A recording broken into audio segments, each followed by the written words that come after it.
The frozen night, the wind howled across the endless white plains, carrying sharp flakes of ice that cut into exposed skin like tiny blades. Ethan Cole pulled his coat tighter, but it did little to keep the cold from sinking into his bones. His shuttle had crashed hours ago on this frozen alien moon, and the storm had only grown worse. He had found no shelter except a small hollow in the side of a cliff. But even that was barely enough to block the wind. His fingers were stiff, his lips numb, yet he kept walking, scanning the blinding snow for anything that could help him survive. Then he heard it, a sound that didn't belong to the wind. It was faint, so faint he almost thought it was his imagination, a whimper, soft and broken. Carried to him between gusts of icy air, Ethan stopped, listening, his breath fogging in. The frigid air, there it was, again quieter this time, but still there. Someone was out there. And they were in trouble, against his better judgment. Ethan left the relative safety of his cliff hollow and moved toward the sound. Every step crunched in the deep snow, his boots sinking with each movement. The cold bit deeper, but curiosity and something else, something like responsibility, pushed him forward. He rounded a jagged block of ice and froze. There, half buried in snow, was a figure, small, fragile. Shivering violently, her skin was pale silver blue, glowing faintly under the moonlight that filtered through the storm clouds. Long strands of white hair clung to her face, frozen into tiny icicles. She was dressed in thin rags, clothes that were never meant for such brutal cold. Her eyes were half closed, her breathing shallow. Ethan dropped to his knees beside her, brushing snow from her face. "Hey, can you hear me?" he asked, his voice rough from the cold. Her lips moved, but only a weak sound came out. She was freezing to death minutes away from the point where her body would simply give up. Without thinking twice, Ethan unzipped his own insulated sleeping bag from his pack. It was his only reliable source of warmth. If he gave it to her, he'd be exposed to the cold himself. But looking at her trembling form, there was no decision to make. He wrapped her in the sleeping bag, pulling it tight around her small body. She let out a tiny gasp as the trapped warmth reached her skin. Her glowing eyes opened just enough to meet his. "Why? Help me," she whispered in a voice so soft he almost didn't hear it. Her accent was strange, the words imperfect but understandable. Ethan shook his head. "Because you need it." He slid his arms under her. Lifting her carefully, she was lighter than he expected, almost weightless. Her head rested weakly against his chest as he turned back toward the cliff hollow. The snowstorm whipped around them, but he pushed forward, every step a battle, inside the hollow. He laid her down and adjusted the sleeping bag to cover her completely. The shelter blocked most of the wind, but the air inside was still freezing. Ethan activated his small portable heater, placing it near her feet. She didn't speak, but her breathing slowly became steadier. Still, he could see the deep fatigue in her expression, the kind that came from more than just the cold. He studied her for a moment. She was unlike any alien he had met before, delicate, but with an otherworldly strength in her features. Her wrists had faint marks, like she had been bound recently. Who was she? What was she doing alone in a storm like this? Questions pressed in his mind, but he stayed quiet for now. The priority was keeping her alive. Ethan leaned against the wall of the hollow, pulling his coat tighter. The cold was worse without the sleeping bag, but he ignored it. The girl shifted, slightly in her sleep, curling into the warmth for a moment. Her expression softened, as if she felt safe. Ethan let out a slow breath, staring out at the swirling storm beyond the entrance, somewhere out there. Danger was waiting, he could feel it in the air. But tonight, in this tiny pocket of shelter, he had made a silent promise. He would protect her, no matter what came. Next, Ethan opened his eyes to the pale light of morning. The storm outside had weakened, but the cold still wrapped the land like an icy prison. His fingers were stiff, his breath visible in the air. He turned his head and saw the girl still, curled inside his sleeping bag, her face barely visible beneath the thick fabric. For a moment, he wondered if she would wake at all. Then her eyes opened. They glowed faintly. Like moonlight trapped in crystal, she blinked at him. Confusion and weariness in her gaze. Her lips moved, and she spoke something in a strange language. Ethan's portable translator, clipped to his jacket, struggled for a moment before spitting out broken words.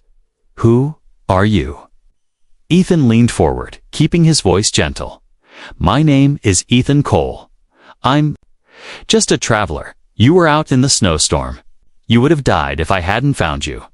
The girl looked around the small shelter, her gaze darting toward the open entrance. The wind outside made her flinch. She pulled the sleeping bag tighter around herself. Her voice was soft, hesitant. "Lyra." "My name." Her accent made it sound like Lyra. Ethan repeated it slowly. "Lyra." And she gave the smallest nod. He noticed her eyes kept flicking toward the snow beyond. "The entrance, are you expecting someone?" he asked. Her breathing quickened. "No, not expecting. Hiding," she said, the translator filling in the missing words. Ethan frowned, from what little he could see of her. She was young, maybe in her early 20s, thin, malnourished, and dressed in clothes meant for warmer climates. There were faint red marks around her wrists, almost like scars from ropes or cuffs. He didn't press her yet, but the truth was starting to form in his mind. Ethan pulled out a small ration pack from his supply bag. It wasn't much, just a heating pouch with protein paste, but it was warm. He handed it to her. She stared at it for a moment, then looked at him. "You." "Give." "Yes, it's food." "Eat," Ethan said. She hesitated as if she expected him to take it back, but finally brought it to her lips. Her hands shook as she ate, as though she hadn't had a proper meal in days.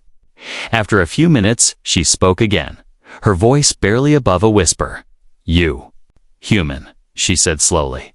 As if testing the word, Ethan nodded. "And you're?" "Not." Lyra's lips curved into a faint, humorless smile. "No, not human. Not safe," she murmured, her eyes lowering. Her words were strange, but he could hear the fear beneath them. Outside, the wind carried a distant sound, metal striking metal. Ethan stiffened. Lyra's head snapped toward the noise, her pupils narrowing. "They?" she said quickly. Almost spitting the word, Ethan grabbed his old blaster from his pack, checking the charge. "Who are they?" Her voice trembled. "Hunters." That was all he needed to hear. He dimmed the portable heater's light and moved to the entrance, crouching low. Through the curtain of falling snow, shapes moved in the distance, stall figures wrapped in dark armor, carrying weapons that glowed faintly blue. They were scanning the ground, following tracks. Ethan's tracks. He turned back to Lyra, who was clutching the sleeping bag around her as if it could hide her completely. "They're looking for you, aren't they?" Her eyes were wet now, but she didn't answer. That was answer enough. The figures drew closer. Ethan's heart pounded in his chest, but he forced himself to think. He shifted snow over the shelter's entrance, leaving just enough of a gap to watch through. The hunters moved slowly, their visors glowing in the storm. One of them paused near the edge of the cliff, scanning the area. Ethan could hear the faint hum of their breathing units, but after a long moment, they moved on. Disappearing back into the snow, Lyra let out a shuddering breath, her shoulders sagging. "They never stop," she whispered. Ethan slid his blaster back into his pack. "Well, then we'll just have to stay ahead of them," he said firmly. She looked at him in disbelief, as if no one had ever spoken such words to her for a long moment. She simply stared at him, her lips parted. Finally, she spoke. "Why?" "Help." Ethan met her gaze. "Because you need it," he said again. The same words he'd spoken the night before, and this time, she didn't look away. The wind had slowed, but the silence that followed felt heavier than the storm. Ethan sat at the edge of the shelter, watching the horizon. The tracks left by the hunters were already filling with snow, but their presence still lingered in the air like a warning. He knew they would be back. Predators didn't give up so easily. Lyra was curled near the heater, her silver-blue skin still pale from the cold. She kept glancing toward the entrance, her eyes restless. Ethan noticed how her hands trembled not from the temperature, but from fear. They won't stop, she said quietly, almost to herself. Ethan turned to face her. Then we'll make sure they can't find us. He pulled out his small digital map. Its screen cracked from the shuttle crash. It showed a rough outline of the surrounding terrain. There was a narrow valley 2 kilometers north deep, winding and easy to hide in. If they could reach it, they might lose the hunters, but the journey meant crossing open ground. Ethan's instincts told him the hunters would be watching, as if to confirm his fear. A faint hum echoed through the cold air. Ethan froze, motioning for Lyra to stay quiet. A small drone floated into view, its black frame glistening with frost. It hovered slowly, scanning the area. Lyra's eyes widened in terror, and she gripped Ethan's sleeve. They send eyes. Before they come, she whispered. Ethan's mind raced. If the drones saw them, the hunters would be here in minutes. He waited until it drifted closer, its lens glowing faintly red. When it was almost above the shelter, Ethan pulled his blaster and fired. The shot hit dead center, and the drone sputtered, sparks flying before it crashed into the snow. The blast sound faded into the cold air, then silence again. Ethan knew they had maybe 5 minutes before the hunters investigated. We move now, he said, grabbing his pack. Lyra didn't argue. She pulled the sleeping bag tight around her shoulders like a cloak, her bare feet crunching in the snow as she followed him. The wind was calm, but every sound seemed to loud the crunch of their boots, the creak of ice underfoot. Ethan kept scanning the ridges around them, his blaster ready. Once, he thought he saw movement high on the cliffs, but it vanished in the glare of sunlight reflecting off the snow halfway to the valley. Lyra stopped suddenly. Ethan turned to see her staring into the distance, her eyes wide. At first, he saw nothing, then the shadows moved. 3 tall figures emerged from the far side of the plain, their dark armor a sharp contrast against the snow. Even from this distance, Ethan could feel their gaze. They see us, Lyra breathed, her voice trembling. Ethan grabbed her hand. Run, he said, and they did. The snow dragged at their legs, slowing them behind them. The hunters broke into long strides, covering the ground quickly. A bolt of blue plasma struck the snow just meters from Ethan's feet, sending up a spray of ice. Lyra cried out, stumbling, but Ethan caught her and pulled her forward. The mouth of the valley was close, now a jagged crack in the ice. They slipped inside, the high walls instantly cutting the wind. The path twisted sharply, hiding them from sight. Ethan stopped, pressing his back to the ice wall. He could hear the faint echoes of the hunters' footsteps, heavy and deliberate. They'll follow, Lyra whispered. Not if we make them lose the trail, Ethan replied. He led her deeper into the valley until they reached a narrow ledge above a frozen river. Ethan crouched, brushing snow over their footprints, then guided Lyra onto the ice. The frozen surface was slick, but it left no clear tracks. They moved along it for several hundred meters before climbing back to higher ground. Finally, Ethan slowed, listening. The hunter's sounds had faded, replaced by the soft groan of shifting ice. Lyra's breathing was heavy, her cheeks flushed from the run. For the first time since they met, her grip on his hand loosened slightly.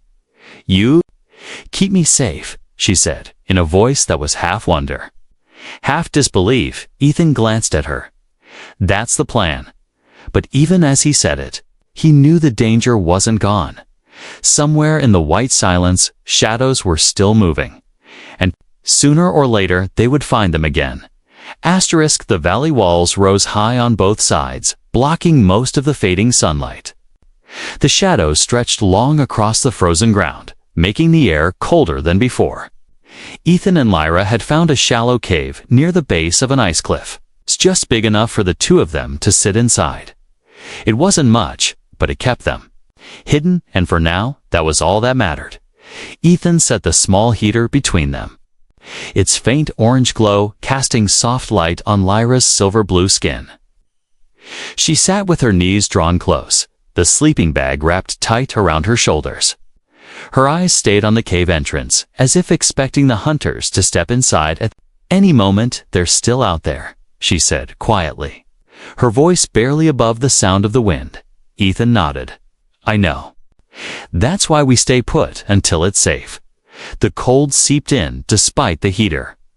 Ethan's own coat wasn't enough, but he kept it closed tight, refusing to take the sleeping bag from her. He had learned long ago that warmth could mean life or death in conditions like these, and right now, her survival came before his comfort. Hours passed slowly. Every creak of shifting ice outside made Lyra flinch. At one point, faint voices echoed through the valley, distant but clear enough to make Ethan grip his blaster. The hunters were searching nearby, their heavy footsteps crunching in the snow. Ethan gestured for Lyra to stay completely still. The two of them sat frozen in silence, hardly daring to breathe. The voices grew louder, then faded again, when the sound finally disappeared. Lyra let out a shaky breath. Her hands were trembling. "And not from the cold." Ethan glanced at her. "You've been running from them for a long time, haven't you?" She looked away, her jaw tightening. "Since I escaped," she said at last. Her words carried weight, like each one was a piece of a memory she didn't want to share. Ethan didn't push for details. But after a few minutes, she spoke again. "They take my people, make us work until we break. Some they sell," she whispered. Her eyes glistened in the dim light. "I was property," she added, her voice bitter. Ethan clenched his jaw, anger rising in his chest. "You're not property anymore," he said firmly. Lyra's gaze flicked to him, as if searching for something in his face. In the faint light, she seemed younger, more fragile than before. The wind picked up outside, rattling loose chunks of ice. Ethan checked his wrist. Dysplanite was settling in, and the temperature would drop even lower soon. "You should try to sleep," he said. Lyra shook her head. "I can't. When I close my eyes, I see them." Ethan hesitated, then shifted closer. He placed the heater between them and leaned his back against the icy wall. "Then don't sleep yet. We'll stay awake together," he said. For a while, they sat in silence. The storm outside grew stronger, the wind howling like distant cries. Lyra's shivering lessened gradually as the heater warmed the small space. After some time, she spoke softly, almost to herself. "You're not like the others." Ethan glanced at her. "What others?" "Humans I met before. They did not care. They looked away," she said. Ethan looked into her eyes, his voice steady. "I'm not looking away."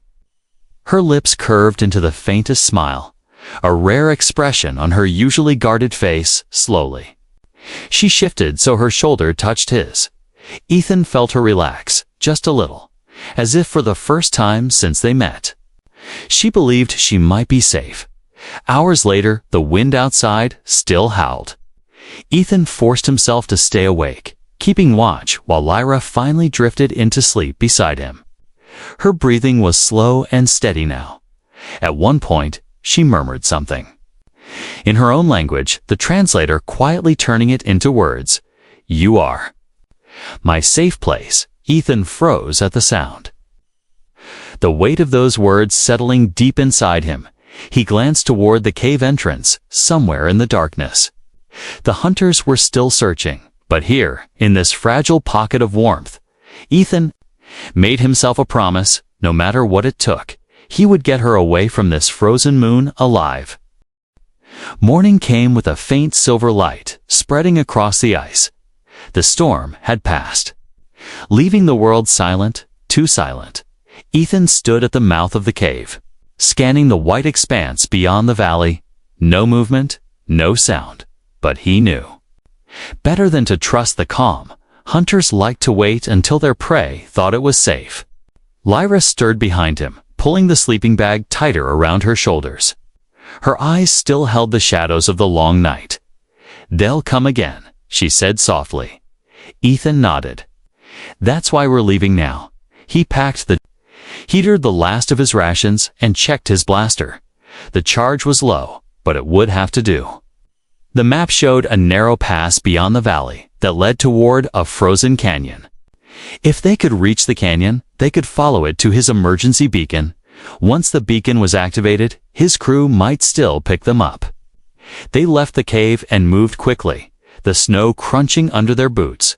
Lyra kept close, her eyes scanning every ridge and shadow. The air was bitterly cold, but the stillness made every sound carry far. Ethan didn't like it. To quiet meant someone was waiting. They were halfway through the valley when Lyra stopped. Ethan turned, and she pressed a finger to her lips. At first, he heard nothing. Then, it came soft. Deliberate crunches in the snow, footsteps from the echo. He could tell there were several moving in from both sides. "They're flanking us," Ethan muttered. Without waiting, he pulled Lyra toward a narrow ice ridge and crouched behind it. Dark shapes emerged from the white glare. 3 hunters in black armor, their weapons glowing faintly blue. They scanned the valley floor, their visors shifting in slow arcs. Ethan's mind raced. Running in the open would get them caught. He pointed toward a frozen stream that disappeared under the ridge. "We go under," he whispered. Lyra nodded, and they slid down onto the ice. The tunnel was low, forcing them to crouch as they moved.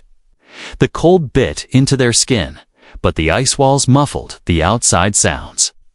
A shadow passed over the tunnel entrance, one of the hunters looking down. Ethan held his breath, his hand gripping Lyra's arm to keep her still. The shadow lingered, then moved away. They crept forward until the tunnel opened into a wider chamber of blue ice. Light filtered through cracks above, casting shifting patterns on the frozen walls. It was beautiful, but they had no time to admire it. Ethan heard a faint mechanical hum. A drone. It floated into the chamber from another tunnel, scanning with its red lens. Ethan fired a quick shot, shattering it before it could sound an alarm. The blast echoed sharply. From somewhere above, muffled voices shouted. "They heard that," Lyra said, panic rising in her voice. "Then we move faster," Ethan replied. They scrambled up a steep ice slope, aiming on to the far side of the ridge. Ahead lay the passa, narrow cut between towering cliffs. They ran, their footsteps echoing off the ice walls. Behind them, the hunters' voices grew louder. A blue plasma bolt shot past, hitting the cliff and sending shards of ice raining down. Ethan grabbed Lyra's hand and pulled her into a sprint. Her breath came in sharp gasps. But she didn't let go. The pass twisted sharply before opening into the frozen canyon far ahead. At the base of a jagged ice formation, a faint blinking light caught Ethan's eye. The beacon sight. "We're almost there," he said. But the hunters were closing in. 2 of them appeared at the mouth of the pass, weapons raised. Ethan fired, forcing them to duck. "Go," he shouted to Lyra. She hesitated for only a second before running toward the beacon. Ethan backed toward her, firing at the hunters to keep them pinned. His blaster's power dropped to red, almost empty. One of the hunters managed to fire, and the bolt grazed his arm, burning through his coat. He bit back a cry and kept moving. Lyra reached the beacon and turned, her eyes wide with fear. "Hurry," she called. Ethan stumbled the last few steps, slamming his hand onto the activation panel. A sharp pulse of light shot upward. the signal streaking into the pale sky. The hunters froze for a moment. They knew reinforcements were coming. Ethan leaned against the beacon, breathing hard. Lyra stood close, her hand still clutching his sleeve. "You didn't leave me," she said, her voice trembling but steady. Ethan managed a small smile despite the pain in his arm. "Not my style," he said. Far above, faint but growing, came the sound of an approaching ship. The escape wasn't over yet, but hope had finally broken through the ice. The sound of the ship's engines grew louder. Echoing through the frozen canyon like distant thunder, Ethan kept his eyes on the pale sky. Scanning for movement, the beacon's light still pulsed upward, a thin thread of hope in the icy air. Beside him, Lyra clutched the sleeping bag around her shoulders, her gaze flicking between the sky and the canyon entrance. "They'll come for us, right?" she asked quietly. "They'll come," Ethan said. But his voice carried the weight of someone who had seen too many rescues come too late. The hunters were still out there, somewhere beyond the canyon walls. Ethan knew they wouldn't give up, not until they had Lyra back in their control. His arm throbbed from the plasma burn, but he kept his blaster ready. He couldn't afford to let her see his pain. The air around them felt heavy, as if the ice itself was holding its breath. Finally, a dark shape broke through the clouds, a small dropship, its thrusters glowing faintly in the pale light. Ethan's chest loosened slightly. "They're here," he said. Lyra's eyes widened with relief, but it didn't last. A sudden flash of blue lit the edge of the canyon, followed by the sharp hiss of plasma fire. The hunters had found them. Bolts struck the ice around them, sending shards spraying into the air. Ethan grabbed Lyra and pulled her behind the beacon. "Stay down," he ordered, returning fire toward the shadows at the canyon's edge. The dropship angled lower, its engines roaring. Ethan's comms crackled to life. "Cole, we've got your signal. Hold your position." "Not much of a choice," Ethan shouted back over the gunfire. Lyra pressed against the ice, her breathing fast. Her eyes darted to him, and in the chaos, she spoke words that cut through the noise. "You don't have to do this. If I go to them, they'll leave you alone." Ethan turned to her sharply. "Not happening," he said, his voice hard. "You think I went through all this to hand you back to them?" "Not in 1,000 years." For a moment, she looked at him as if she didn't understand the meaning of what he'd said. Then her eyes softened. "No one ever said that to me before," she whispered. The hunters advanced, their dark figures moving like shadows through the white. One fired a shot that struck the beacon, scorching its metal frame. Ethan swore under his breath. The signal was still going, but any more hits could take it out. The dropship reached the canyon floor, landing gear sinking into the snow. The ramp dropped, and two of Ethan's crewmates rushed out, blasters firing to cover them. "Go! Go!" one of them shouted. Ethan motioned for Lyra to run, but she hesitated, looking back at him. "I'm not leaving without you," she said. "Then move with me," Ethan replied, and together they sprinted toward the ship. Plasma bolts hissed past them, one striking close enough that the heat brushed Ethan's side. Lyra stumbled on the uneven snow, but Ethan caught her, pulling her forward. They reached the ramp just as another volley of fire hit the snow where they'd been standing seconds before. Inside the dropship, the warm air hit them like a wave. Lyra collapsed into one of the seats, clutching the sleeping bag. Ethan leaned against the wall. Catching his breath, his cruise pilot shouted from the cockpit, "We've got incoming nose." Hunters aren't giving up. Through the rear hatch, Ethan saw them, small black figures against the snow. Still firing, the dropship lifted, shaking slightly as it climbed. Lyra's eyes stayed locked on the shrinking canyon below. Finally, she turned to him, her voice unsteady. "I was born in a work camp. I never had a family, never had someone to choose me." She paused, looking at him with a strange intensity. "You chose me." Ethan didn't answer right away. Instead, he reached over, placing a hand on hers. "Yeah, I did," he said quietly. Her grip tightened around his, for that. "My heart is yours," she whispered, the words trembling but sure. Outside, the frozen moon grew smaller as they climbed higher into the sky. But inside the dropship, for the first time since they'd met, the cold felt far away. The dropship cut through the thin clouds, leaving the frozen moon far behind. The storm below had swallowed the canyon again, hiding the place where they had fought to survive. Ethan sat across from Lyra, the hum of the engines filling the silence. Between them, for the first time since they met, she looked calm. The fear in her eyes had softened, replaced by something he couldn't quite name. A medic moved toward them, holding a scanner. Ethan waved him off. "Check her first," he said. Lyra looked uncertain as the medic examined her, scanning for frostbite and injuries. When the reading came back clear, she exhaled as if a weight had lifted from her shoulders. The medic turned to Ethan.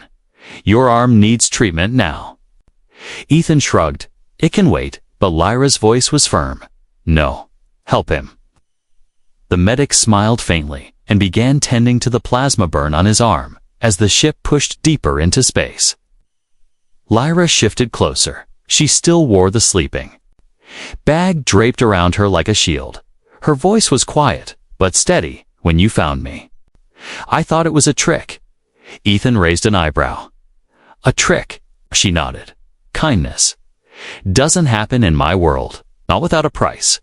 She hesitated, then added, "But you never asked for anything." Ethan leaned back, meeting her gaze. "You didn't owe me anything, Lyra. You still don't." Her lips curved into a small smile. "And yet, I want to give you something." The dropship shook slightly as it entered the main hangar of Ethan's larger ship.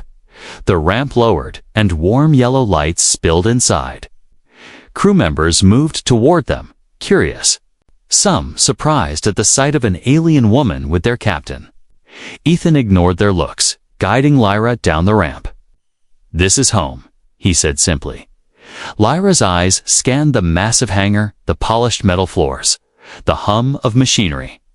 It was so different from the cold, empty places she had always known.